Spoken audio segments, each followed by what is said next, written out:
Lietuvos žemėtvarką purto korupcijos skandalai. Aiškėja, kad susitepę gali būti ne tik žemesnio lygmens valdininkai, bet ir vadovai. Pareigūnai tęsia kratas ir žemėtvarkininkų apklausas. Valdininkai teigia, kad su jais siekiama susidoroti.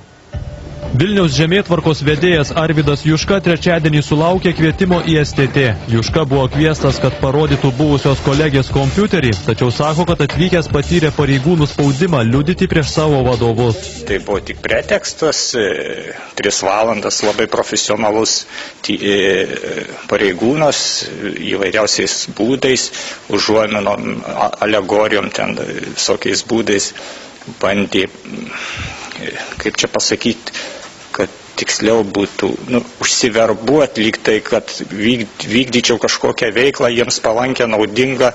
Anot Juškos, jo pavaldiniai ruošėsi tikrinti, ar teisėtai stambios užsienio kompanijos sostinės centre naudoja sklypus.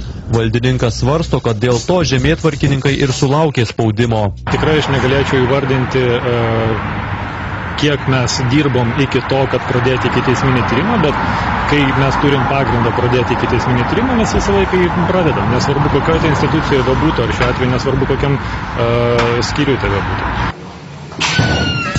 Pastaruoju metu žemėtvarkininkų korupcijos skandalai nesiliauja. Šią savaitę STT dėl kyšių sulaikė Druskininkų žemėtvarkos vadovę, rugsėjį įtarimai dėl sukčiavimo pateikti 2 Kretingos žemėtvarkininkams. STT neatmeta, kad įtariamų žemėtvarkininkų gali būti ir daugiau.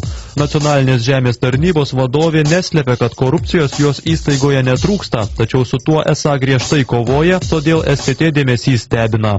Kiekvieną dieną yra pasirašoma 100 dokumentų.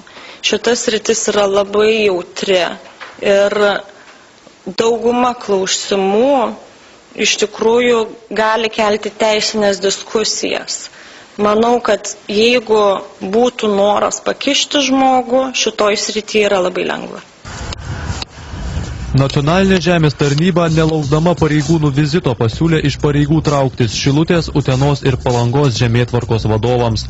Anot ekspertų, darbiečių rankose esanti žemėtvarka Lietuvoje viena korumpuočiausių sričių, nes reformos šiame sektoriuje vykdomos per lėtai.